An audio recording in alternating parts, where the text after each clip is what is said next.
Strigătul copilului a rupt liniștea din sala de așteptare, iar Polina a ridicat involuntar capul. De unde sunt copiii aici? Într-un spital pentru adulți. Din colț a apărut o mamă care, practic, trăgea după ea un băiat de vreo 4 ani. Copilul se împotrivea și striga că nu vrea să meargă acolo, pentru că miroase urât și este înfricoșător. Și nu vrea să meargă nicăieri. Trebuie să o vizităm pe bunica și să-i ducem ceva de mâncare, iar apoi plecăm imediat, îl îndemna tânăra mamă pe odras la ei, în timp ce acesta continua să o tragă de mână spre ieșirea din sala de așteptare. Polina a urmărit cu privirea această pereche ciudată și a suspinat adânc. Din păcate, era singură, complet singură. Tânăra femeie simțea deja catastrofa care se apropia, dar nu avea altceva de făcut decât să stea acolo, să privească lumina rece a lampelor fluorescent și să tacă. Cineva din personalul medical, trecând pe lângă Polina, a aruncat o privire spre ea, iar altcineva a trecut pur și simplu indiferent. Pentru ea, acum timpul nu mai avea importanță, iar atitudinea celorlalți nu conta. Polina a așteptat cu nerăbdare să iasă din ușa de sticlă un om care să-i spună dacă soțul ei iubit va trăi sau va rămâne complet singură. Polina se temea chiar să se gândească la faptul că astăzi ar putea deveni o văduvă singuratică. Acest cuvânt o lovea din interior, așa cum niciun boxer nu ar putea să lovească. În cuvântul văduvă pulsau disperarea, durerea, furia și frica. Polina voia să strige și să se trezească în patul ei, realizând că a fost un coșmar. Pur și simplu un coșmar nocturn. Totul a fost un vis. Ușa de sticlă s-a deschis, iar din ea a ieșit o persoană. Polina l-a văzut pentru prima dată pe un bărbat înalt, îmbrăcat în costum de chirurg. Dacă el a fost dus la reanimare, erau cu totul alte persoane. Dar deja, după expresia feței necunoscutului, femeia a înțeles totul. Am făcut tot ce a fost în puterea noastră, dar, din păcate, l-au adus prea târziu. Era evident că pentru bărbat o astfel de comunicare era doar o rutină și se obișnuise de mult cu ea. Despre toate documentele necesare puteți întreba la registratură, la biroul din fața coridorului, pe dreapta. Lucrurile personale și certificatul le puteți obține. În capul Polinei a început să țâșnească zgomot, iar în ochi a devenit brusc întuneric. Fără să scoată niciun strigăt, niciun suspin, tânăra femeie ar fi căzut pe podea dacă doctorul nu ar fi reușit să o prindă. Polina și Nicolae, așa îi numeau încă din vremea studenției. Pretutindeni, oriunde mergea Polina, o însoțea un băiat discret, puțin aplecat. Spre deosebire de Polina, strălucitoare, frumoasă, care știa cât valorează și, desigur, foarte încrezătoare în sine, Nicolae nu putea să se laude cu o înfățișare remarcabilă și cu o carismă personală. Se poate spune chiar că băiatul era neatractiv. Adevărul este că toate fetele vorbeau despre faptul că Nicolae are părinți foarte respectabili. Băiatul era singurul fiu al unui academician și al soției sale. Asta înseamnă că în viață Nicolae va fi cu siguranță bine. Dacă stai să te gândești, merită să te întâlnești cu el măcar pentru perspectiva de a deveni, mai devreme sau mai târziu, proprietara unei case de academiceni, a spus una dintre prietenele Polinei, când a observat că Polina acceptă avansurile lui Nicolae. Timide, desigur, avansuri, pentru că băiatul înțelegea că o astfel de frumusețe cu greu va fi cu el. Dar în tinerețe inima nu ascultă, iar Nicolae a decis să încerce norocul. Poate că, în realitate, frumusețea nu este atât de mândră și inaccesibilă și va accepta măcar o dată să meargă cu el la cinema? Crezi că am luat flori de la el doar pentru că tatăl lui este academician? A ridicat sprâncenele Polina, nedumerită. Ei bine, desigur, nu doar din acest motiv, a răspuns una dintre colege. Pe lângă tatăl academician, mai are și o mamă om de afaceri. Și nu știu din ce motiv ai decis că Nicolae merită să-ți ofere flori. Polina a ridicat doar din umeri, iar trăsăturile ei fine s-au luminat puțin. De fapt, i s-a părut amuzant că băiatul, complet lipsit de atracție și expresivitate, cu gene, sprâncene și păr albicios, chiar și puful de deasupra buzei superioare era albicios, o urmărea ca un câine. Și când în această dimineață el i-a adus un buchet de trandafiri, Polina nu a putut să refuze. Toți văd că el este câinele tău de apartament. Între timp, prietena continua să glumească. Doar tu, Polinca, să nu te joci prea mult, pentru că este atât de ușor să-ți pierzi reputația în fața oamenilor normali. Glumă să te plimbi cu un astfel de Quasimodo. Polina nu iubea deloc când oamenii erau jigniți. Poate pentru că și ea a avut o experiență neplăcută în copilărie. Fratele mai mic al fetei s-a născut cu paralizie cerebrală și a murit înainte de a împlini 5 ani. Când Polina își aducea aminte de Kiril și înțelegea că și despre el prietena ar fi spus acum că este Quasimodo, îi devenea foarte greu. Poate de aceea, dintr-o pură încăpățânare, a decis să-i permită băiatului să continue să o curteze. În curând, Polina a apreciat inteligența băiatului și a realizat că se află la locul lui. Facultatea de economie nu-i se potrivea deloc, ca unui bou un șezlon. La matematică, Polina se descurca de la 5 la 10, iar părinții au trebuit să cheltuie mulți bani pentru ca tutorii să o ajute să ajungă măcar la 3 la examen. Dar Nicolae părea să fie ca peștele în apă. Adevărul este că, fie din rușine, fie din alte motive, dar la cursuri băiatul rareori ieșea din piele, încercând să demonstreze ceva colegilor și profesorilor. Dar în discuțiile personale și la examene nu era nimeni mai elocvent și convingător decât el. După prima sesiune, toată lumea a înțeles că în grupul lor s-a strecurat un adevărat diamant. Dar asta nu a făcut fetele mai tolerante, pentru că Polina se întâlnea deja cu Nicolae. La acel moment, ei chiar deveniseră un cuplu. Mi se pare că este contagios. Așa se exprimau colegițele când îi vedeau pe Nicolae și Polina împreună. Frumusețe și monstru, nu altceva. Dar, oricum, Polina era suficient de independentă în deciziile ei și a înțeles că cu Nicolae îi va fi bine. Cel mai important, calitatea lui îi plăcea fetei enorm. El știa să fie grijuliu și să-și pună nevoile ei deasupra propriilor sale. Când Polina s-a îmbolnăvit, nicio prietenă nu a îndrăznit să o viziteze pentru a nu se îmbolnăvi de dragoste. Puțini ar fi fost încântați să stea în pat cu febră în loc să danseze la discotecă. Dar Nicolae a venit și a stat cu ea toată ziua, până când mama a venit de la serviciu. Și nu doar a stat, ci i-a adus ceai cu lămâie și băutură din zmeură din bucătărie, ca Polina să nu se ridice. Numai după ce a predat-o pe iubita lui mamei, Nicolae a plecat, pentru a reveni a doua zi la turul său improvizat la patul bolnavei. Ar fi putut Polina să rămână indiferentă la astfel de îngrijiri delicate? În anul 3, tinerii s-au căsătorit, provocând un adevărat furoare printre prieteni, colegi și cunoscuți. Ei bine, Polinca, ai făcut-o! În goana după metri pătrați, oamenii sunt capabili de orice. Aproape așa au reacționat prietenele când au aflat că Nicolae și Polina s-au căsătorit. Și nimănui nu i-ar fi trecut prin cap că Polina își iubește pur și simplu soțul nou căsătorit, îl iubește din toată inima. Și nu acordă atenție faptului că lângă ea, strălucitoare și atrăgătoare, se află un om atât de neatractiv, dar cu o inimă minunată. Cu alte cuvinte, fata era pur și simplu fericită din punct de vedere uman. După terminarea studiilor universitare, Nicolae și Polina nu s-au lăsat pe laurii lor, ci și-au suflecat mânecile și au început să muncească. Deși Nicolae a asigurat părinților un apartament separat pentru tânăra familie și un venit constant dintr-o parte a afacerii părinților, băiatul nu dorea să se oprească aici și voia să realizeze ceva prin propriile eforturi. Datorită inteligenței sale neobișnuite, Nicolae a reușit să înființeze și să dezvolte propria afacere, iar Polina a fost mereu alături de el. La început, ea a fost doar o asistentă, consilieră și ajutoare, iar apoi a devenit parteneră cu drepturi depline la insistența soțului ei. Totul este împreună și egal și niciodată nu va fi altfel, o asigura Nicolae. Încă nu-mi lipsea să-ți ascund ceva. An după an, Nicolae a avansat cu succes, iar Polina, în consecință, împreună cu el. Acum era imposibil să te gândești că odată ea a fost liderul în cuplul lor. Da, în vremurile studenției, aspectul fizic era mult mai apreciat, iar acum calitățile de a se impune ale lui Nicolae le asigurau un venit peste medie. Soții călătoreau în lume, cumpărau proprietăți în capitală, achiziționau terenuri și își construiau o casă de vacanță aproape de marginea pădurii, aproape de oraș. Cu alte cuvinte, duceau o viață veselă și plină. Părinții Polinei au murit unul câte unul, iar marele merit al lui Nicolae a fost că a încercat până în ultima clipă să-și salveze socrul, cheltuind bani pentru tratamentele lor și căutând cei mai buni specialiști. Desigur, nu totul se rezolvă cu bani, iar durata vieții umane nu este nelimitată, dar Polina își amintea ce a făcut soțul pentru ea. Numai un singur lucru umbrește viața fericită a acestui cuplu: nu aveau copii. La început, Polina nu se îngrijora în privința asta și credea că are tot timpul din lume, dar când vârsta s-a apropiat de 30 de ani, a început să se neliniștească și să se simtă complexată.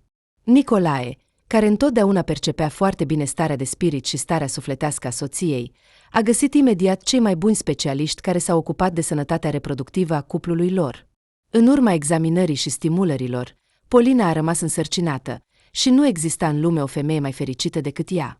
Viitoarea mamă a rămas acasă sub supravegherea celor mai buni specialiști și a purtat sarcina ca și cum ar fi fost o vază de cristal. Fiecare minut liber al soțului său era folosit pentru a fi alături de soție. Soții au achiziționat chiar un dopler fetal special, care tocmai apăruse în Occident și care a trebuit să fie livrat pe bază de comandă specială, și se bucurau de bătaia inimii viitorului lor băiețel. Din păcate, idila s-a întrerupt în săptămâna 28 de sarcină. Fără niciun avertisment, Polina a simțit o durere în burtă, iar apoi i s-au rupt apa. Brusc, căci nimic nu prevestea. Ambulanța plătită se grăbea spre casa de vacanță, unde se afla familia, iar apoi spre cel mai bun centru perinatal din oraș. Tânărei femei s-a făcut o cezariană de urgență, dar, din păcate, eforturile medicilor nu au avut succes. Băiețelul nou născut a trăit doar câteva ore, iar când Polina s-a trezit după anestezie, i s-a spus că fiul ei a murit. Știți, acum veți fi nemulțumiți, dar vă voi spune că a fost spre bine. Doctorul în științe medicale, profesor, șef al catedrei de ginecologie și obstetrică de la Academia Medicală Locală, și-a corectat ochelarii cu ramă groasă de fildeș și a examinat-o atent pe Polina de la cap până la picioare. Femeia care zăcea pe patul de spital era pur și simplu distrusă de durere, dar când a auzit aceste cuvinte, și-a ridicat capul și a întrebat sarcastic: Interesant, de unde ați ajuns la această concluzie? Din experiența personală? Ce drept aveți să judecați ce ar fi fost mai bine pentru cineva? Am văzut o mulțime de nou-născuți, prematuri și cu greutate mică, ca al vostru. Și vreau să vă spun că, chiar și cu banii și posibilitățile voastre, este pur și simplu o gaură neagră în care vor dispărea fondurile. Așadar, dacă așa s-a întâmplat, reveniți-vă și mergeți mai departe spre o nouă sarcină. Cu siguranță veți reuși. Pur și simplu aveți ocazia să nașteți un copil sănătos. Polina nu era de acord cu această femeie. Nici atunci, nici acum nu a reușit să se împace cu faptul că fiul ei a murit. Și nu a reușit să se bucure de el, să-i simtă mirosul, să-i privească fața. Interesant. Pe cine semăna? 28 de săptămâni Polina și-a purtat copilul sub inimă, a vorbit cu el, a visat, dar nu a reușit să-l cunoască. Viața a continuat în ritmul ei. Nicolae se străduia din răsputeri să o ajute pe femeia iubită să uite cât mai repede prima sarcină și să se pregătească pentru următoarea. El o consola pe Polina, era mereu alături de ea, o ținea de mână și o încuraja. Când după 6 luni medicii le-au dat undă verde pentru planificarea celui de-al doilea copil, Nicolae a luat-o pe soție și împreună au plecat să ierneze în Spania. Vei vedea, ne vom întoarce de acolo deja în 3. Nicolae o îmbrățișa cu bâlândețe pe soție, iar Polina nu avea motive să nu aibă încredere în soț. Deci toate speranțele s-au dovedit a fi în zadar. Polina nu a mai rămas niciodată însărcinată. Chiar și 2 încercări de FIV nu au ajutat-o să se apropie de mult așteptata și dorita maternitate. În disperare, tânăra femeie plângea, dorind chiar să se arunce pe fereastră, și îi cerea lui Nicolae să o părăsească și să se căsătorească cu alta. Sunt sterilă, nu voi putea niciodată să nasc un moștenitor, plângea Polina, împinându-le de la ea pe soț. De ce sunt eu pentru tine? Să mă privești cu milă, ca pe un urs în circ sau o maimuță în grădina zoologică. Din partea ta ar fi mult mai cinstit să spui că ești un bărbat sănătos. Poți găsi o femeie care poate naște, iar pe mine lasă-mă în pace. Sau crezi că nu înțeleg că vrei moștenitori și că rămâi cu mine doar din milă? Atunci pleacă acum. Nicolae o calma pe Polina, o îmbrățișa, găsea cei mai buni psihiatri și psihologi pentru a lucra cu soția sa. Și treptat, durerea acută s-a estompat, lăsând loc unei neplăceri cronice care o urmărea mereu pe Polina, dar care nu ieșea niciodată la suprafață. Femeia a învățat să trăiască cu sterilitatea ei. Și Nicolae a reușit să o convingă pe soție că o iubește doar pe ea. Iar copiii? Ei bine. Oamenii trăiesc și fără copii, așa că și ei vor putea trăi cumva, iubindu-se. Părinții lui Nicolae au plecat din viață fără a aștepta nepoții, iar soții au rămas singuri. Polina și Nicolae trăiau suflet lângă suflet, încercând să se bucure de fiecare zi și să profite de toate numeroasele oportunități ale situației lor materiale. Femeia nu avea motive să se îndoiască de fidelitatea și devotamentul soțului. O adora pe Nicolae, iar el, la rândul său, o adora pe ea. Uneori, Polina auzea zvonuri despre cum trăiesc colegițele ei. Cele care, la vremea lor, au râs de relația ei cu băiatul neatractiv și lipsit de farmec. Cineva a reușit să se angajeze bine și acum muncea din greu, fără să ridice privirea și fără să observe cine și cu cine se plimbă. Cineva, din cauza circumstanțelor, a rămas singur și se chinuia din răsputeri. Despre cineva nu existau deloc vești. Dar, în orice caz, Polina nu regreta că odată a găsit dragostea în zidurile universității. Cu ceva timp în urmă, soțul a început să se plângă de dureri persistente în inimă. Polina, ca o soție grijulie și atentă, a avut grijă imediat ca Nicolae să ajungă la consultația celui mai bun cardiolog pe care îl putea găsi în orașul lor. Deocamdată nu este nimic serios, dar nici nu am vești bune. Doctorul a agitat mult timp rezultatele examinării și a spus ceva. Sunteți încă destul de tânăr, dar inima este ca a unui bătrân, jur. Poate că ar trebui să-i pună un stent sau un stimulator. Polina citise multe lucruri pe internet, dar, sincer, nu a înțeles aproape nimic. O conducea doar dorința de a-și salva soțul. Ei bine, nu este nevoie de așa ceva deocamdată, a spus doctorul cu încredere, răsfoind din nou hârtiile de pe biroul său. Pentru început, vom încerca tratamentul medicamentos, iar apoi va deveni clar. În orice caz, acum veți fi sub observația mea. Cu ajutorul medicamentelor prescrise de doctor, Nicolae a reușit într-adevăr să ducă o viață aproape obișnuită. Cel puțin, Polina nu a observat că s-ar fi așezat prea des să se odihnească sau că s-ar fi plâns de dureri în piept. Iar în această dimineață s-a întâmplat o adevărată catastrofă. Nu apucaseră să ajungă la cabană și să iasă din mașină, când Nicolae a început să gemă, a palit brusc, a răgușit și a căzut cu fața pe volan. În prima clipă, Polina a rămas înghețată de groază, iar apoi a înțeles că țipetele și lacrimile nu vor ajuta la nimic. Cu mare dificultate, a tras corpul soțului pe scaunul din dreapta, a sărit la volan și, ignorând toate semaforele și semnele, s-a grăbit înapoi în oraș, la spital. Știa că va plăti orice amendă și va răspunde la orice lege, doar să ajungă la timp, doar să-l aducă pe Nicolae în viață, doar să-i ajute și să-l salveze. Lângă sala de urgență, bărbatul a fost transferat pe o targă și trimis direct în reanimare. Din păcate, s-a dovedit că a fost în zadar. Soțul ei, Nicolae, a murit, iar ea a rămas văduvă. Acum viața Polinei s-a schimbat radical, iar tânăra femeie înțelegea că nu va mai fi niciodată ca înainte. Nu avea puterea și dorința să rămână în apartamentul din oraș. Totul aici îi amintea de cum au trăit ei fericiți. Realizând că poate gestiona afacerea de la cabana de vacanță, Polina a decis să se ducă acolo. La urma urmei, nu degeaba Nicolae a fost atât de atras de acel loc în ultima zi a vieții sale. Nu voia să meargă la cabană. I-ar fi plăcut să se relaxeze în cadă și să se întindă pe canapea cu o revistă. Dar Nicolae a insistat. Și iată rezultatul. Polina nu se oprea să se învinovățească că, dacă nu s-ar fi lăsat influențată de dorința soțului și nu ar fi fost de acord să meargă cu el la cabană, totul ar fi putut fi diferit, că ambulanța ar fi ajuns mai repede și l-ar fi ajutat pe Nicolae să rămână în viață. Dar nimic nu mai putea fi reparat. Polina a acoperit cu cearceafuri albe toate oglinzile din casă.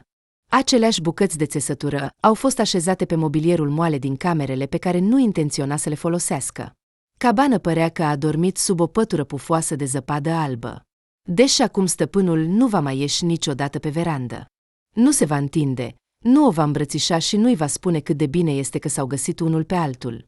Aici, la țară, Polina a petrecut zi după zi, săptămână după săptămână. Nu era mai ușor, deci toată lumea discuta că, după înmormântare, de obicei vine ușurarea.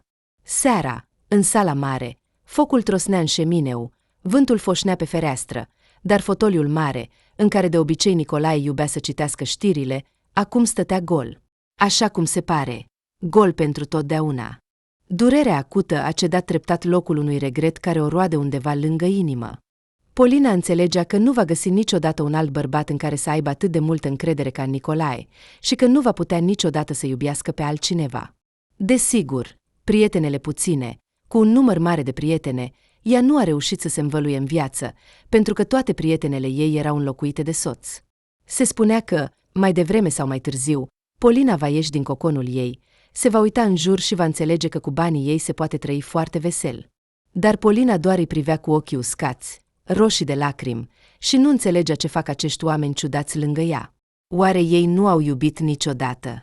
Oare soții lor nu ar fi fost fericiți să audă că, dacă ei vor pleca în lumea cealaltă, vor găsi o înlocuire în cel mai scurt timp? Așa să spunem, fără a se îndepărta de casă și fără a ieși de la înmormântare. Ca și cum ar fi fost o chestiune de rutină, pur și simplu. Hai, Polinca, nu mai suferi, i-a spus verișoara ei, pe care tânăra femeie o invitatese la țară. Nici măcar copii nu ați avut, iar asta înseamnă că nu ai de ce să te agăți.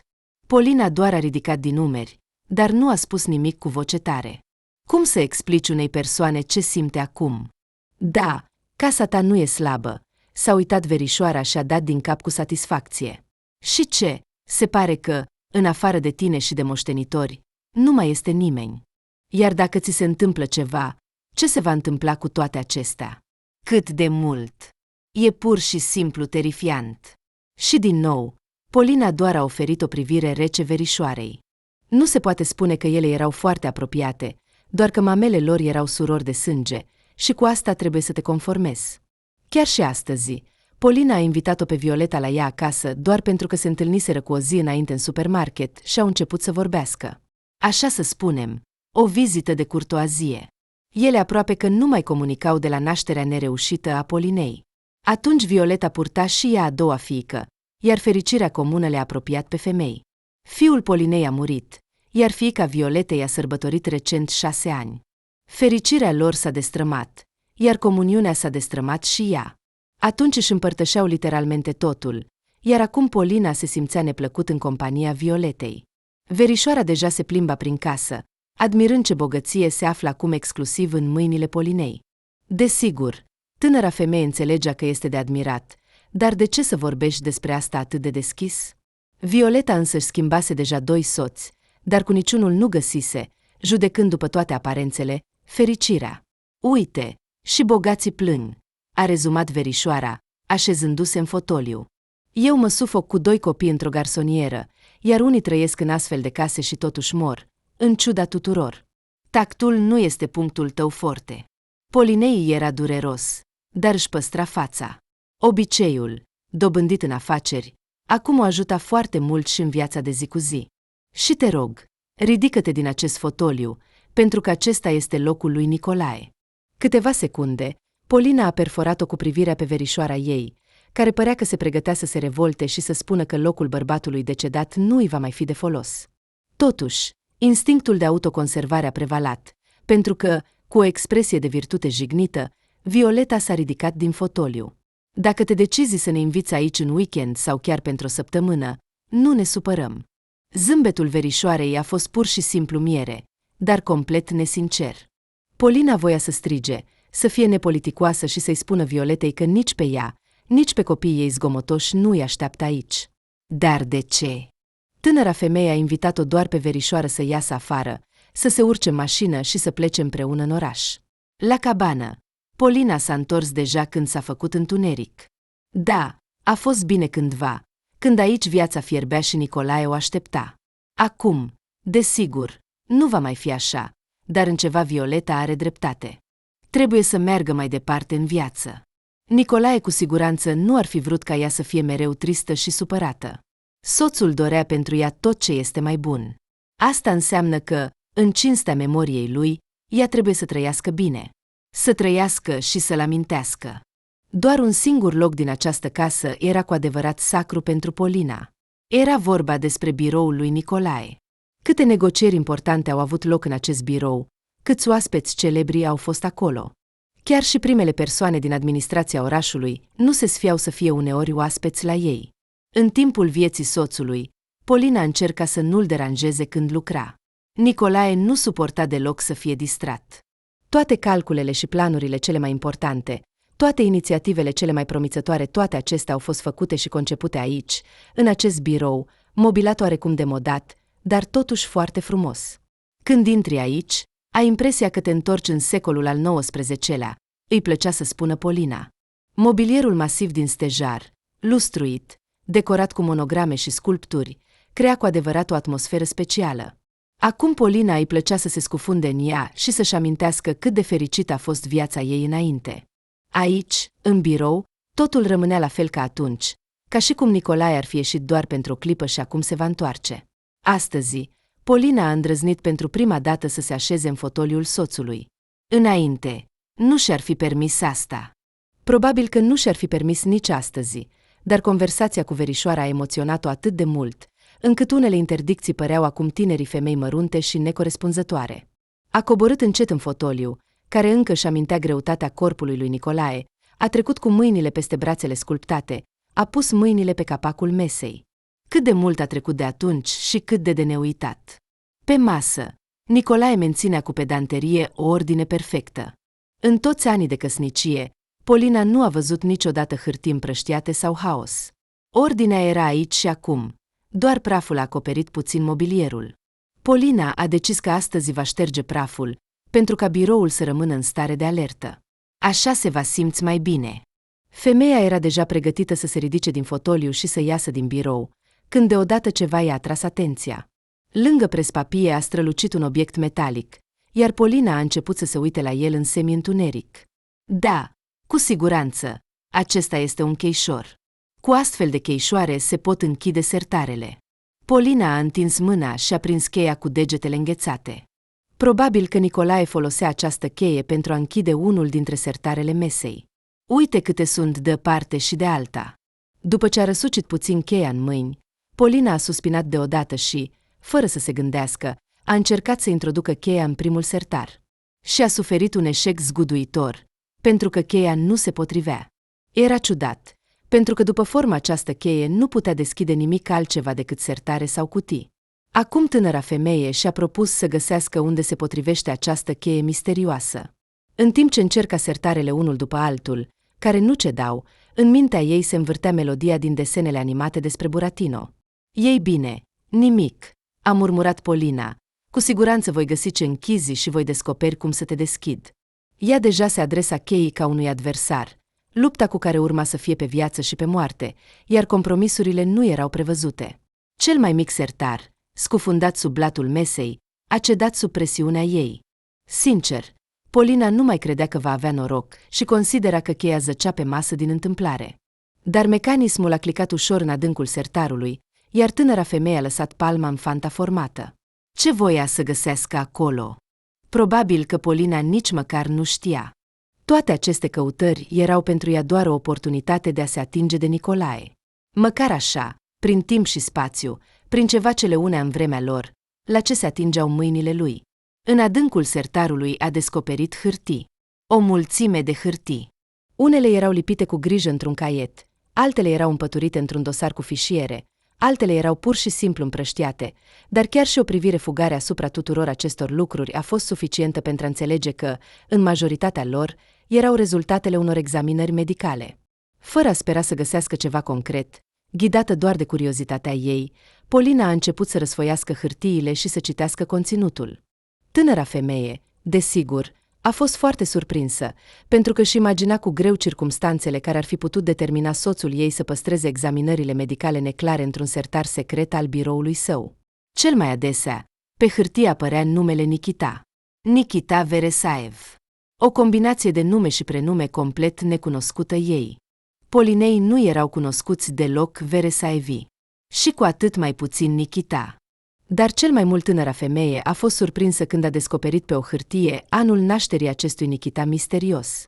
La început, s-a uitat la formularul de la o laboratorie privată, ca și cum ar fi fost un păianjen exotic, iar apoi, deodată, a apucat hârtia și a adus-o mai aproape de ochi, pentru a vedea exact ce este scris acolo. Anul, menționat în rubrica specială, era anul în care ea a născut și apoi a pierdut fiul nou-născut. Polina s-a lăsat fără putere pe spătarul înalt al fotoliului și nici măcar nu a observat că s-a lovit cu capul. Se uita și se uita la această hârtie, aceea care i-a dat de înțeles că Nicolae a păstrat în sertar nu doar rezultatele unor examinări, ci rezultatele examinării unui băiat care, hai, Polina, poți fi sinceră măcar cu tine însăți? Judecând după faptul că aceste examinări erau într-un număr uriaș, iar ultima dintre ele era datată cu 2 luni înainte de moartea soțului, acest băiat trăia și era sănătos. Și, Deoarece nimeni nu s-ar fi interesat de un copil complet străin, Polina putea trasa doar o concluzie foarte nefericită din toată această situație. În acel an fatal, soțul ei Nicolae a avut 2 copii. Doar că fiul ei a murit la câteva zile după naștere, iar un alt băiat a rămas în viață. Veresaev, aceasta este, probabil, numele acestui copil pe linie maternă. Nicolae, ciudat, nu a vrut să-i dea numele său. Deci, în general, ce este ciudat aici? Cel mai probabil, Nicolae nu a vrut să facă publicitate și chiar se temea de ea. După ce soția lui a pierdut copilul, o astfel de zvon ar fi putut să o distrugă pe Polina. Că Nicolae îl iubea cu adevărat, sincer și profund, Polina nu avea nicio îndoială. Asta înseamnă că a decis să calce pe gâtul propriei melodii și să lase un moștenitor fără numele tatălui, dar să păstreze căsătoria lor. Din nou și din nou, Polina a citit rezultatele examinării. Acum știa, se pare, totul despre acest băiat. Din păcate, nu a reușit să găsească nicio fotografie a băiatului și, în general, nu a găsit nimic care să se refere la biografia lui. Nici o mențiune despre locul de trai sau adresa mamei sau a altor rude. Nimic care să o ajute să-l găsească pe băiat. Stând aici, în acest fotoliu, Polina a simțit deodată că ceva o arde din interior. Voia, pur și simplu dorea să-l vadă pe acest copil. Și această dorință nu avea nimic de a face cu răzbunarea sau supărarea. Pur și simplu, judecând după examinări, acesta era un copil nu foarte sănătos. Și, dacă continuăm să numim lucrurile pe numele lor, adunându-și curajul, după moartea lui Nicolae, el a rămas complet fără sprijin material și fără tratament. Desigur, Polina nu avea nicio îndoială că copiii născuți în afara căsătoriei sunt ceva rău. Și asta e spus cu bâlândețe.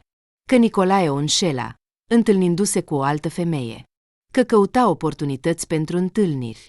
Că îi mințea, Polinei, în față. Toate acestea sunt dezgustătoare și dureroase, dar, în același timp, acum Polina nu mai avea pe nimeni pe care să-l iubească acum sau pe care să fie capabilă să-l iubească în viitor. Exclusiv din respect pentru memoria lui Nicolae, care în viață a adunat și păstrat cu grijă toate aceste examinări, exprimându-și astfel atitudinea față de copil, Polina a decis să-l caute pe Nikita. Voia să privească în ochii mamei și ai băiatului și apoi să ia decizii cu privire la modul în care vor exista mai departe. Desigur, nimeni nu a anulat supărarea obișnuită, dezamăgirea și amărăciunea, dar, în același timp, natura activă a tinerei femei cerea să înceapă căutările imediat. Desigur, astăzi era deja prea târziu pentru a face ceva, dar Polina nu putea să adoarmă. La început, se răsucea în pat și încerca fără succes să numere oi, iar apoi s-a ridicat, a aprins computerul și a început să caute pe site-ul uneia dintre clinicile private care eliberau formulare de examinare. Nu poate fi așa, încât să nu aibă deloc informații despre pacienți. Dar, pe de altă parte, cine era ea ca să-i ofere aceste informații?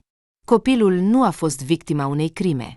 El trăiește fericit undeva cu mama lui și nu se plânge.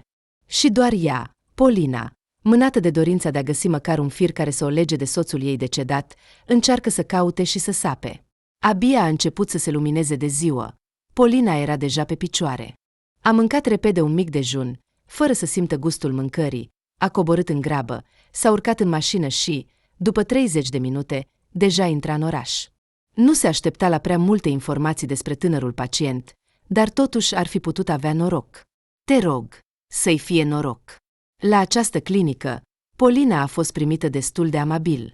Totuși, i-au explicat că, pe lângă faptul că nu au dreptul să-i spună nimic, nu efectuează nici verificarea informațiilor. Înțelegeți, nu cerem niciun document de confirmare, îi spunea managera clinicii. Oamenii pur și simplu intră pe ușă, își spun datele de identificare, plătesc banii la casă și merg să facă analiza necesară. În formular pot indica orice. Și noi nu vom verifica nimic. Deci, nu pot afla măcar numărul de telefon al mamei lui? A întrebat Polina, dar gândurile ei erau deja departe. Nu, cu siguranță nu vă putem ajuta. Ne pasă foarte mult de clienții noștri. Managera zâmbea cu un zâmbet încrezător, dar era neclintită, ca o stâncă. Polina s-a despărțit rapid, s-a ridicat și a ieșit afară. Ei bine, asta era de așteptat. Primul blin, el este întotdeauna un eșec. Acum trebuie să rezolve o altă problemă. Da, Nicolae, ai făcut o prostie că, în atâția ani, nu ai spus niciun cuvânt despre faptul că acest Nikita există undeva. La început, Polina s-a gândit să se adreseze șefului serviciului de securitate al propriei firme, dar a abandonat această idee în timp. De ce să arunce umbre asupra numelui bun al acestui bărbat acum, când el nu mai poate spune nimic în apărarea sa?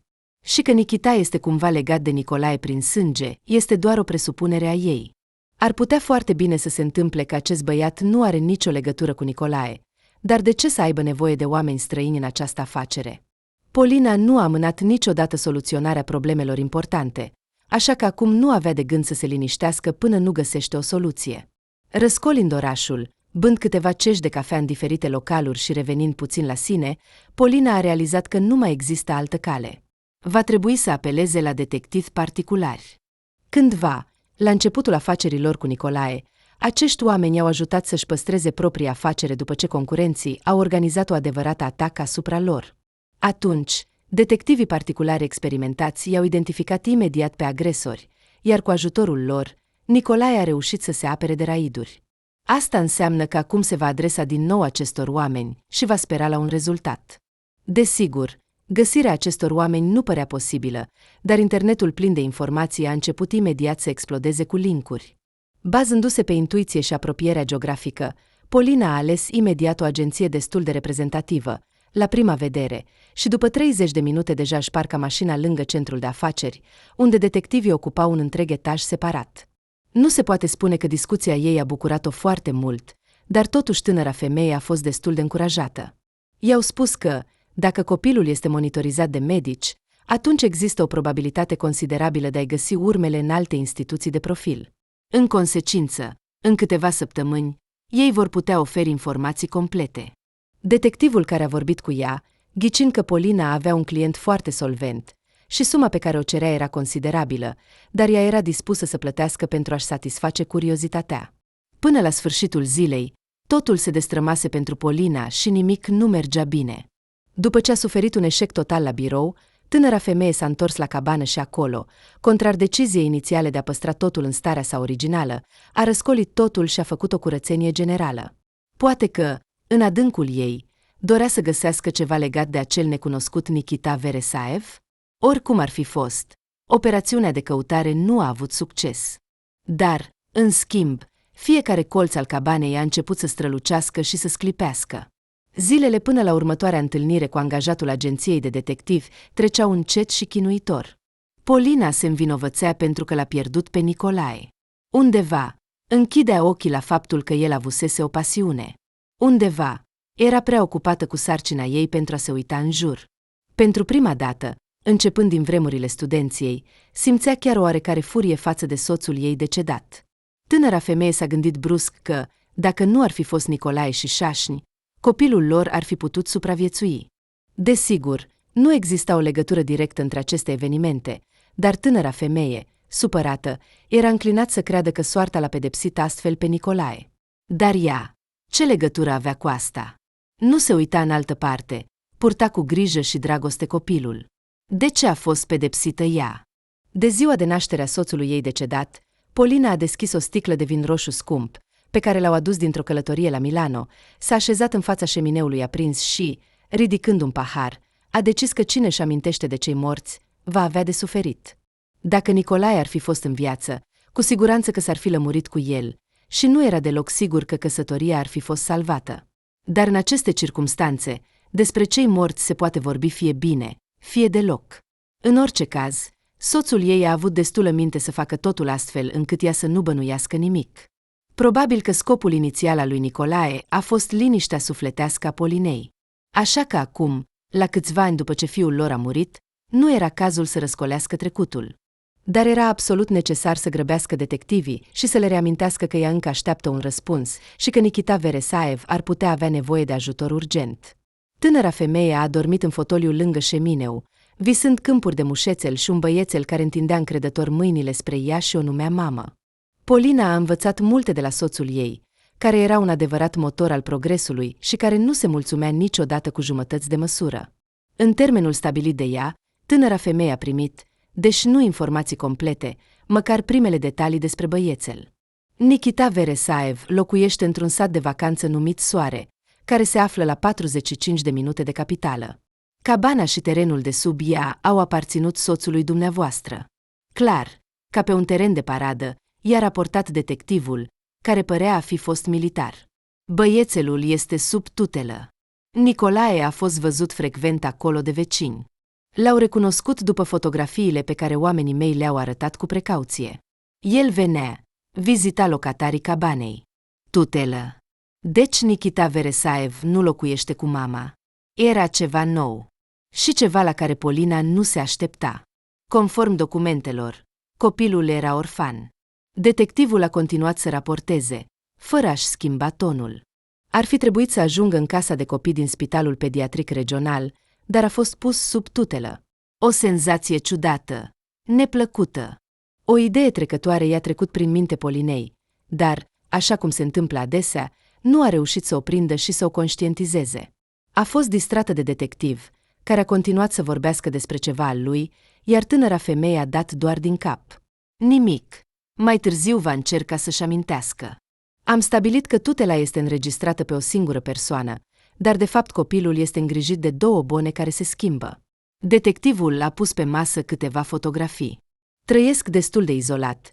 Pe teritoriul cabanei lor există tot ce este necesar pentru un copil. Într-un timp atât de scurt, nu am reușit să aflăm mai multe, dar vom lucra în această direcție. Polina a scanat cu telefonul factura pentru următoarea parte a serviciilor agenției de detectivi. A mulțumit și a ieșit din birou. Ceva nu era în regulă aici. Ceva nu se lega în mintea ei. De ce se ocupa Nicolae de sănătatea copilului din casa de copii? Mai bine zis, nu a avut timp să ajungă acolo. Așa cum a spus detectivul, conform documentelor, băiatul era orfan. Polina a stat mult timp în mașină, gândindu-se, fără a porni motorul. Își amintea de Nicolae așa cum era, așa cum îl știa. Soțul ei a așteptat cu entuziasm venirea pe lume a primului lor copil, se bucura să împărtășească cu ea fiecare lovitură și mișcare din burtă, visa cum el și fiul lor vor călători împreună și cum îl vor învăța să conducă mașina. Apoi băiețelul lor, căruia nici măcar nu au apucat să-i aleagă un nume, a murit. Și Nicolae a rămas cu inima frântă. La fel ca și ea, de fapt. Dar dacă ea, Polina, a început apoi un lung drum de tratament și recuperare, ce a făcut Nicolae? În loc să cadă în depresie, Nicolae a găsit un copil în spitalul de copii și nu a permis ca acesta să fie trimis în casa de copii. A obținut ca băiatul să fie pus sub tutelă, a cumpărat pentru el o cabană separată, departe de oraș, și a angajat o întreagă echipă de oameni care să se ocupe de el. Acum Polina nu mai era sigură de corectitudinea concluziilor sale inițiale. De ce? De ce i-ar fi trebuit lui Nicolae să se ocupe de un copil complet străin? Situația în care un copil ar fi fost născut de o amantă necunoscută a lui Nicolae, care apoi l-ar fi abandonat, putea fi cu siguranță exclusă. O femeie rară nu ar fi fost tentată de oportunitățile pe care le-ar oferi un copil de la un om atât de bogat. Și cu siguranță Nicolae nu ar fi ascuns faptele sale de bine față de un orfan. Polina stătea în mașină, ca și cum ar fi fost lovită de fulger. Ce înseamnă asta? Data exactă a nașterii lui Nikita, a cerut ea, sunând detectivului. Imediat. Bărbatul i-a spus cifrele, iar Polinei i s-a făcut rău. Dacă informațiile primite erau corecte, atunci acest băiețel necunoscut s-a născut cu 2 săptămâni după moartea fiului ei. Aceste date le-a obținut din documentele medicale. Câteva minute mai târziu, Polina ieșea deja de pe parcarea și drumul ei ducea în afara orașului, către acea cabană misterioasă. Tânăra femeie a găsit locul dorit aproape imediat. Cabana era situată la marginea orașului, fiind înconjurată de un gard înalt. Așadar, Polina a avut parte de prima dezamăgire, deoarece nu a fost lăsată nici măcar pe prag. Vocea unei femei, care a răspuns după ce a sunat la interfon, i-a spus că nu așteaptă pe nimeni și a întrerupt legătura. O vreme, Polina a stat fără țintă la poartă, privind nervos la interfon și apoi la poartă, iar apoi, brusc, a îndrăznit și a apăsat din nou butonul de apel. Sunt noua proprietară a cabanei și vreau să vorbesc cu voi acum sau mai târziu, când voi veni cu poliția. Dacă nu știți, sunteți pe proprietatea mea, așa că vă rog să deschideți. Am dreptul să intru.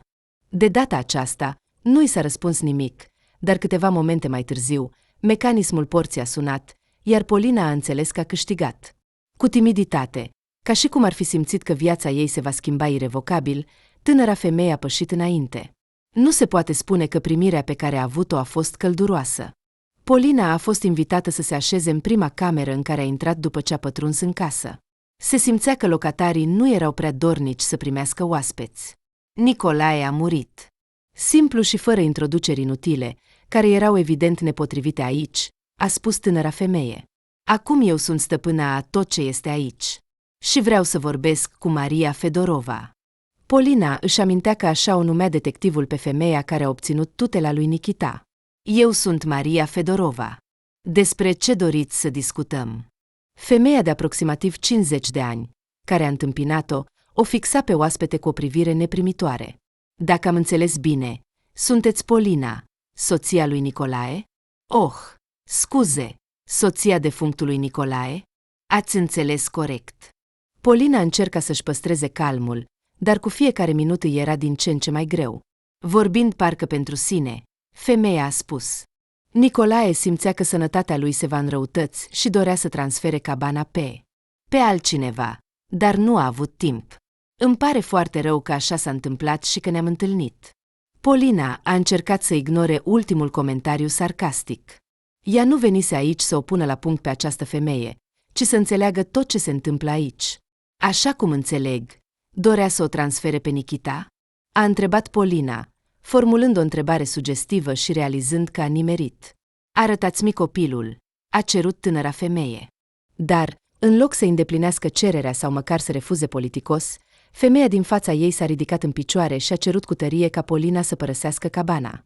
Pot să mă întorc cu poliția, i-a reamintit Polina. Ați achiziționat clădirea, nu locatarii ei. La rândul ei, Maria nu s-a lăsat mai prejos. Nu am obligația să vă arăt pe nimeni și ar fi mai bine dacă ați pleca chiar acum.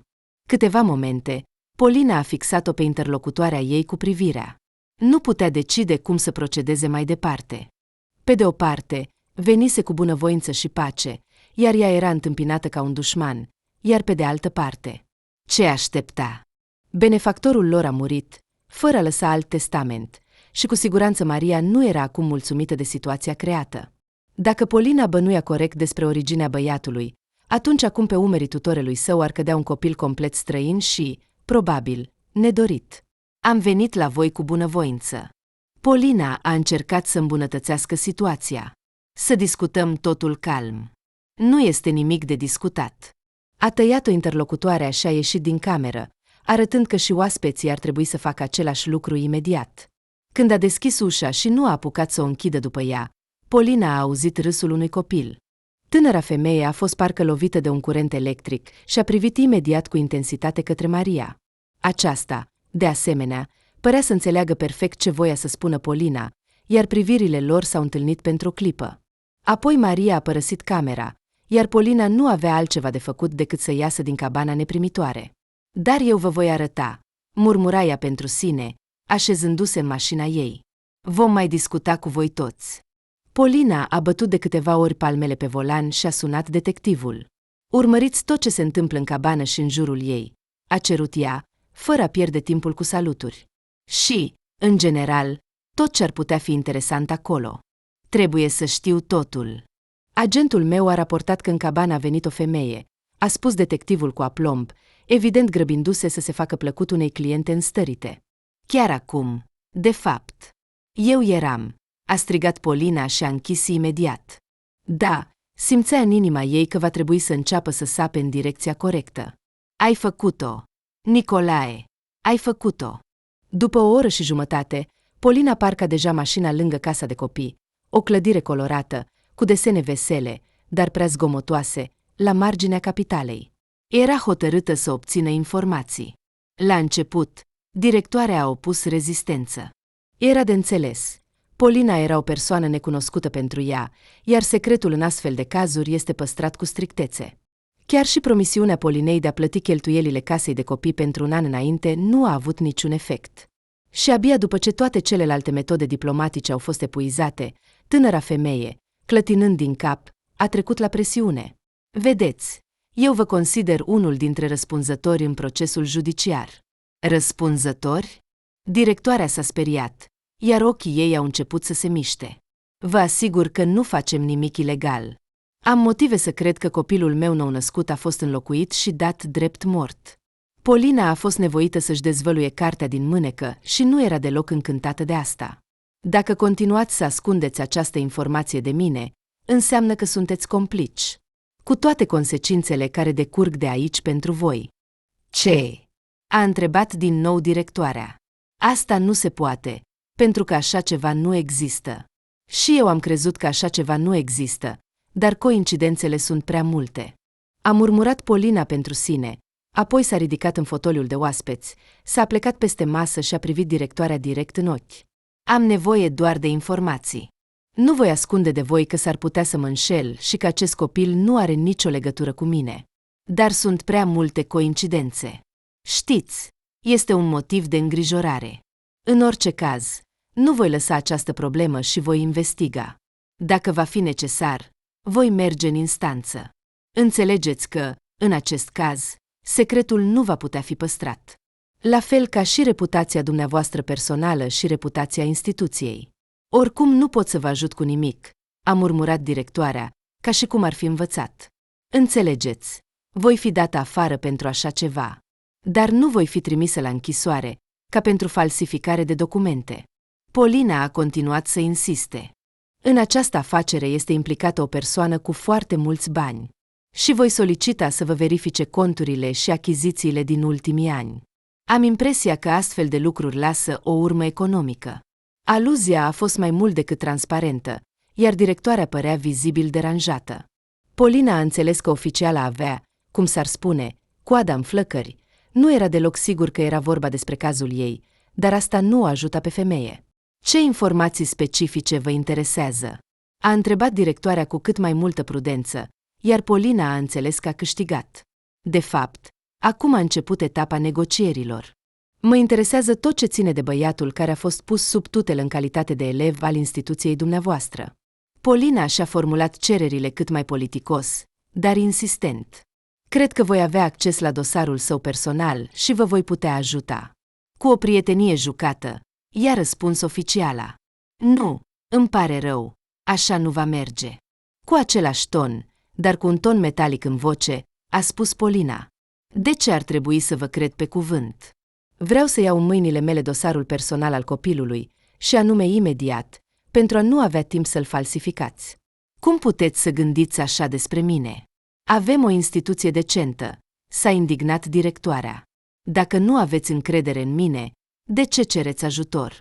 Pentru că nu am pe cineva altcineva, a spus Polina cu un zâmbet dezarmant. Dar asta nu înseamnă că voi permite să fiu păcălită. Să găsim dosarul personal. Este în arhivă, a spus oficiala cu o oarecare nesiguranță. Trebuie să cerem angajaților. Ei vor căuta. De ce a ajuns la asta? Polina a fost insistentă, ca un câine de vânătoare care a prins urma și mergea pe ea fără a-și ridica nasul. Acum toți împreună vom căuta. Cu siguranță aveți totul catalogat, iar numele copilului este bine cunoscut. Directoarea s-a simțit stânjenită și, sub privirea neclintită a Polinei, i-a propus să meargă împreună în arhivă. La doar 15 minute mai târziu, tânăra femeie strângea cu emoție în mâini un dosar din carton. Numai atunci oficiala a decis să-și manifeste voința și să-i reamintească că Polina se află totuși pe teritoriul ei. Nu pot să vă dau mai mult de o jumătate de oră pentru a-l consulta. Îmi pare rău. Deja facem ceea ce nu este permis. Polina a dat din cap în semn de dezacord. Nu o interesa deloc ce spunea acea femeie. Acum, în sfârșit, va afla dacă există un sâmbure rațional în bănuielile ei sau va rămâne toată viața singură și nefolosită. Din primele pagini ale dosarului personal, Polina a înțeles că presimțirea ei nu a înșelat-o. Nikita Veresaev s-a născut în ziua în care s-a născut și a murit, sau a murit fiul ei. Acum a devenit evident că data nașterii copilului din toate documentele medicale din clinicile private a fost înlocuită intenționat. Probabil, în scopul păstrării confidențialității. Certificatul medical de naștere conținea termeni înfricoșători. Polina a citit despre ei de atâtea ori pe internet, când se întreba de ce nu a supraviețuit fiul ei. Era evident că, în momentul nașterii, copilul era deja pe jumătate în neființă. Un punct pe scara Apgar valorează ceva. Apoi, Polina a descoperit cu uimire că existau documente de renunțare, scrise de Nicolae și, aparent, de ea. Acum, la 6 ani distanță, ea reconstitua acele evenimente, iar trecutul îi apărea astfel. Deoarece nu existau speranțe că copilul va supraviețui, și cu atât mai puțin că va fi un copil sănătos, Nicolae a decis încă de atunci să renunțe la băiețel. Nu se știe cum a rezolvat problema cu renunțarea în numele soției, dar aceasta era cu siguranță acolo. Apoi, în dosarul personal a fost atașată o extragere din Spitalul Pediatric Regional. Acolo băiatul a fost îngrijit. În ciuda prognozelor inițiale, copilul nu doar că a supraviețuit, dar a reușit să se reabiliteze destul de bine.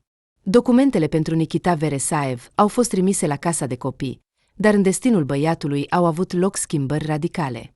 Nicolae s-a amestecat. De fapt, era clar din prima că soțul nu stătea deoparte de acest copil. Ce fel de manipulări și medicamente nu a primit băiatul în timpul șederii sale în spital? Chiar și pentru a le enumera, nu au fost suficiente formularele standard de externare, iar medicul a fost nevoit să lipească foi. Era evident că acest tratament a costat foarte mult, dar tocmai datorită acestui tratament suplimentar, copilul a supraviețuit și, se poate spune, s-a și recuperat. În loc să ajungă aici, în casa de copii, Nikita a fost dat în grija unei femei despre care în documente erau scrise adevărate ode. Maria a exprimat dorința de a avea grijă de copil și a indicat ca adresă de locuit acel cotage de la țară. În actul de evaluare a condițiilor de locuit, a fost subliniat în mod special că proprietarul locuinței nu se opune ca acolo să locuiască un copil. Și acum Polina nu avea nicio îndoială că Nicolae se îngrijea în felul său de băiat. În orice caz, el nu și-a abandonat fiul în voia sorții. În ciuda strigătelor protestatare ale directoarei, al cărei nume Polina nu s-a obosit să-l afle, tânăra femeie a fotografiat dosarul personal, s-a despărțit și a ieșit din casa de copii neprimitoare. Ei bine, acum știa mai mult decât visa să știe în cele mai îndrăznețe fantezii ale sale. Nikita era fiul ei. Da, are probleme de sănătate, așa cum reiese din documentele medicale pe care le-a găsit în sertarul de la cabană, dar el este fiul ei. Este viu, cald, bâlând, iubitor și trăiește fără să-și cunoască mama. Și toate acestea datorită omului pe care l-a iubit atât de nebunește, din toată inima, pe care, dacă ar numi lucrurile pe nume, l-a pus pe un piedestal și l-a imaginat Dumnezeu, iar el, în loc să-i justifice încrederea, a decis să se comporte astfel cu ea. A doua oară în aceeași zi, Polina mergea spre satul de case. Acum, după ce a aflat ce s-a întâmplat în casa de copii, o va lua pe Nikita și vor pleca împreună. Apoi, desigur, vor urma numeroase procese, dar cel mai important este că nimic nu îi va mai despărți de copilul ei. Dar Polina s-a înșelat.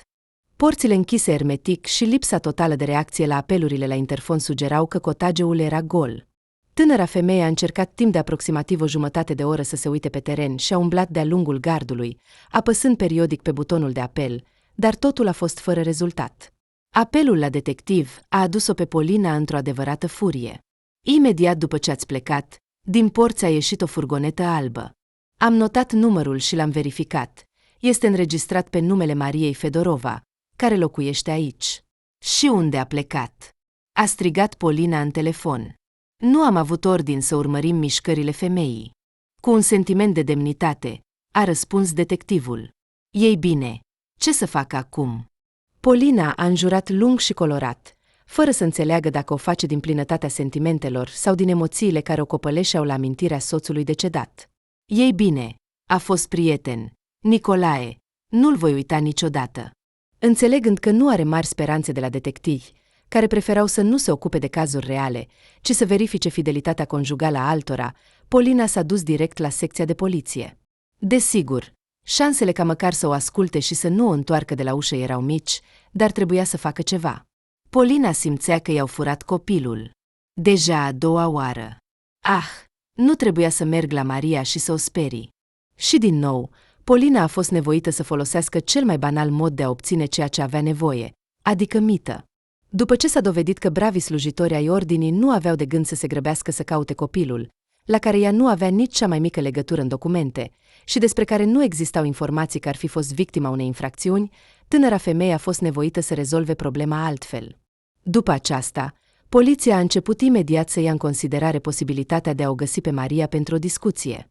Transmițând polițiștilor numărul furgonetei pe care l-a obținut de la agenția de detectivi, Polina a început să aștepte. Speranța ei era că, cu greu, femeia care a dus-o pe fiul ei, acum Polina gândea cu mândrie, se va ascunde. Neîndemânarea poliției locale este cunoscută de toată lumea, iar motivele pentru a o declara în căutare oficial nu existau. Asta înseamnă că, în curând, cu siguranță o vor găsi. Au contactat-o pe Polina în aceeași seară. Patrula a descoperit furgoneta în parcarea unui hotel. Cartea de înregistrare a vizitatorilor conține o notă că într-una dintre camere locuiește o anumită Maria Fedorova cu un copil de 6 ani. Pleacă, a comentat imediat Polina. Vă rog, nu faceți nimic până nu ajung eu. Nu o speriați. Nu așa își imagina prima întâlnire cu copilul ei. Credea că se vor întâlni într-un loc frumos, iar acel moment cu Nikita va rămâne pentru totdeauna în memoria ambilor. Putea Polina să presupună că băiatul se va uita la ea ca un animal speriat și se va strânge de tutorele său? Deci, ați decis totuși să ne stricați viața tuturor? Maria o privea pe Polina cu ură. V-am avertizat să nu vă băgați în această afacere, dar ați decis să faceți totul în felul vostru. Acesta este copilul meu, acum sunt ferm convinsă de asta. Polina a dat din cap în direcția lui Nikita. Dreptul vostru de tutelă va fi anulat în cel mai scurt timp. Voi obține asta de la autoritățile competente. Nikita va fi predat mie. Dacă doriți voluntar, dacă nu doriți forțat, dar va fi predat. De ce vă trebuie el? Maria a strigat asta cu atât de multă pasiune, încât polițistul din spatele Polinei a tresărit. Ați spus singură că nu doriți să creșteți un invalid și nu doriți să aveți nimic de a face cu el. Și acum, când cu atâtea eforturi și reabilitări l-am pus pe Nikita pe picioare, revendicați drepturile asupra lui? Ați strigat singură că mai bine ar fi murit. Polina s-a uitat la interlocutoarea ei cu ochi rotunzi, neînțelegători. Nu se aștepta la așa ceva. Ce am strigat? A întrebat tânăra femeie automat. Ați strigat că mai bine ar fi murit și că un invalid nu vă trebuie, pentru că puteți naște o duzină de copii normali și sănătoși, a repetat Maria cu siguranță, accentuând fiecare cuvânt. Vom vedea noi cum vă vor preda băiatul. Până când, în documente, el se află sub tutela mea și nu puteți face nimic în legătură cu asta. Așa, mi se pare, una dintre noi a înnebunit. Polina se uita la băiețelul blond, care semăna atât de mult cu Nicolae, și în același timp îi aducea aminte de ea însăși într-un mod neclar. Nu știu ce spui, dar până astăzi nu știam că Nikita este viu. Înțelegi? Naiba, nici măcar nu am putut să-i dau un nume. Fiul meu a murit și am fotografii cu mormântul său. Sub privirile surprinse ale polițiștilor, Polina a scos telefonul și le-a arătat tuturor o fotografie cu mormântul micuț. Lângă micul monument de granit se vedea un morman de pământ proaspăt. Acolo a fost îngropat Nicolae. Este un teatru al absurdului, a reacționat polițistul. Ei bine, în orice caz, voi vă descurcați aici. De unde să știm noi ce și cum? Polina a înțeles că nu va câștiga doar prin disputele cu Maria și și-a îndreptat privirea spre băiat. Nu te teme. Vino la mine, te rog. Nu-ți voi face nimic rău, a spus Polina cât mai bâlând posibil, regretând că în geantă nu avea niciun fel de jucărie. Vino aici, Nikita. Poate că ceva special în vocea Polinei, sau poate altceva a fost cauza, dar băiatul și-a deschis ochii mari și o privea pe mătușa necunoscută cu un interes evident. Maria observa reacția băiatului cu o față strâmbă de furie, dar prezența polițiștilor o făcea să se supună. Copilul trebuie predat mamei, s-a adresat unui polițist lui Maria, iar apoi totul va fi reglementat documentar. În ciuda disputelor și îndoielilor, Polina a luat pur și simplu copilul de mână, l-a tras spre ea, l-a îmbrățișat și deodată a început să plângă, cu fața în vârful capului lui Nikita. Ești fiul meu drag, singurul meu și iubit fiu. Plângea tânăra femeie, îmbrățișând copilul. Iubitul meu, bunul meu, cât de mult am suferit după tine. Toți cei prezenți la această scenă au simțit brusc o mâncărime în nas și tuturor le-a venit imediat să sune mamele lor. Numai Maria, cu o față impasibilă, se juca cu unghiile ei. Din hotel, Polina, însoțită de polițiști, a plecat imediat la departamentul local de tutelă. Trebuia să se clarifice documentele. Tânăra femeie nu voia să riște. Maria Genadievna aduce împotriva ta acuzații destul de serioase.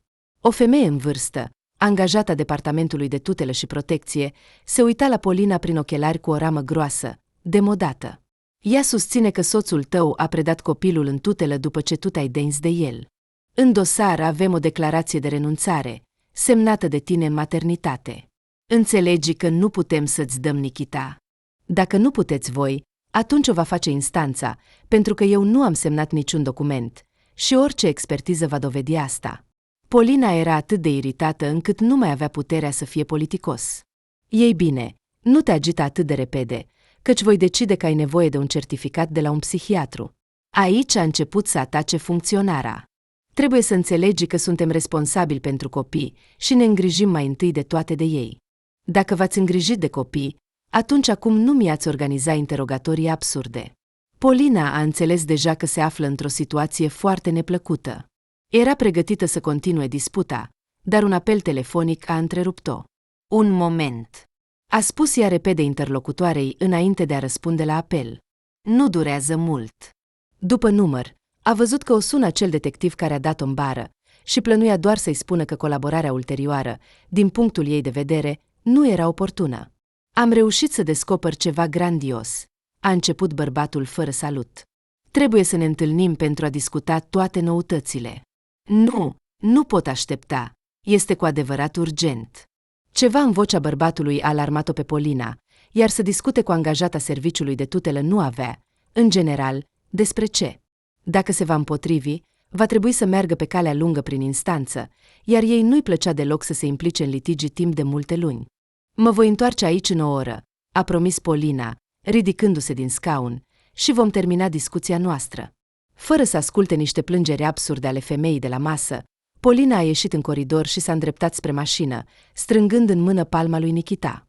Cât de ciudat, dar copilul a perceput-o pe Polina destul de bine, cel puțin nu plângea, nu cerea și, în general, se comporta destul de calm. Acum ea va călători mereu și peste tot cu băiatul ei, și nicio putere nu îi va putea despărți. În asta Polina era convinsă. Știu totul, s-a grăbit să spună detectivul când Polina a apărut în fața lui, supărată și fără dispoziție pentru dialog. Dar ascultați ce am reușit să aflu. S-au așezat la o masă într-un cafe, iar tânăra femeie a aflat cu interes și uimire de la detectiv următoarele. Când s-a născut copilul, tânăra mamă se afla literalmente între cer și pământ. A pierdut mult sânge și era într-o stare gravă. Nicolae, chinuit de îndoieri, a spus cumva Violetei, verișoara Polinei, că copilul este foarte slab și soția ar putea să-l părăsească. Soțului tău i s-a sugerat atunci să-ți spună că copilul a murit, pentru că Violeta susținea că ai suferit foarte mult în copilărie de moartea fratelui tău mai mic cu malformații și o boală gravă. Verișoara ta l-a convins pe soțul tău că, după un timp, ai putea încerca să ai un al doilea copil, iar existența primului copil invalid te va distruge moral. Polina a oftat și și-a pus mâna la gură. Vrei să spui că Nicolae a crezut-o? Am găsit doctorița care a auzit această conversație. Anume, ea a ajutat apoi complotiștii să găsească executanții necesari, cei care îți vor scrie un certificat fals de deces și se vor ocupa de morgă, iar pentru ei vor falsifica renunțarea ta. Deci, Nicolae a făcut toate acestea pentru că îi păsa de mine? Regrete întârziate au copăleșit-o pe Polina ca oval. Pot să afirm că da. I-a păsat foarte mult de faptul că copilul crește orfan în fața părinților în viață. I-a asigurat băiatului cel mai bun tratament și posibilitatea de a fi crescut de o tutore recomandată tot de Violeta. Asta nu se poate, a strigat furios Polina. Minți! Nici vorbă. Detectivul nu s-a supărat. Dacă ți amintești biografia profesională a verișoarei tale, vei descoperi acolo o perioadă scurtă în care a lucrat exact în serviciul de tutelă. Polina nu a spus nimic, pentru că în acel moment și-a amintit. De fapt, sora nu putea să se angajeze nicăieri, iar atunci a fost angajată pentru o vreme în tutelă de la serviciul de ocupare. Cum a putut să uite asta? Pur și simplu i-a ieșit din cap. Tot acest timp, Nicolae nu a renunțat la speranța că, atunci când băiatul va fi complet pe picioarele lui, te va putea prezenta. Nu știu cum a planificat să facă asta, dar astfel de planuri le-a exprimat Mariei, aceeași care era tutorele lui Nikita și care, prin urmare, a fost tot timpul în contact cu Violeta, a întrebat Polina, înțelegând. Da, Ai dreptate, a confirmat imediat detectivul.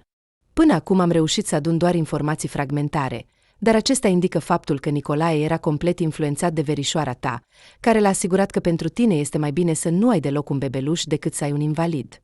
Iar când soțul tău spunea că Nikita a depășit cu succes majoritatea bolilor sale și nu are diagnostice, ea îl ruga din nou și din nou să aștepte cu prezentarea băiatului, spunând că pur și simplu nu te vei descurca cu emoțiile și îngrijorările și în general trebuie să mai vedem cum se va dezvolta. Ce? Credea că Nikita este retardat mental. A doua oară în câteva minute, a strigat Polina expresiv. Cred că motivul este mult mai banal, a suspinat detectivul. Din câte înțeleg, este vorba despre bani, foarte mulți bani. Nu știu ce plănuia verișoara ta, dar, de fapt, ea se aștepta să fie singura ta moștenitoare, în cazul în care, desigur, ar fi fost nevoie. Nicolae nu a spus niciodată că a comunicat cu ea, a clătinat din cap Polina cu tristețe, altfel aș fi înțeles totul. Exact, a auzit ea în răspuns. Violeta a ținut această chestiune sub control, și unde cu șantajul, și unde cu amenințări directe la Nicolae, care se temea foarte mult să te piardă, a făcut astfel încât el să nu dezvăluie că băiatul a supraviețuit. Polina a depus toate eforturile, atât fizice, cât și materiale, pentru ca toți cei implicați în această poveste să primească ceea ce meritau. Maria și cele două bone care s-au ocupat de băiat sub supravegherea ei, acum cu greu vor fi observate în curând având interes pentru copiii altora.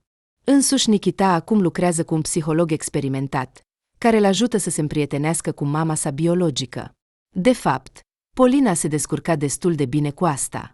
Ce bine, se gândea tânăra femeie, că Nicolae, în viață, l-a pregătit pe fiul nostru să înțeleagă că mama lui este bună și că mai devreme sau mai târziu ne vom întâlni. Altfel, desigur, mi-ar fi fost greu acum. Și este bine că l-am găsit pe băiat imediat după moartea soțului meu. Maria nu a avut timp să-i bage în cap nicio neagră despre mine și despre atitudinea mea față de el. Cât despre verișoara ei, a fost foarte neplăcut surprinsă într-o dimineață de sâmbătă, când Polina i-a sunat brusc. Faptul că a sunat deja era un forț major, pentru că verișoarele nu s-au mai sunat de 6 ani. Poți să te bucuri pentru mine, i s-a adresat Polina rudei cu o voce îmbălsămată. Cred că pentru tine nu este, desigur, o noutate, dar acum am un moștenitor deplin. Ce știi tu despre asta? A murmurat din nou Violeta. E bine să stai în spatele unui bărbat bogat și să te dai mare. Dar încearcă să muncești pentru câțiva bănuți și apoi vorbim. Totuși, acest sfat valoros al surorii Polina nu l-a mai auzit. În acel moment, ea a închis apelul și a blocat numărul.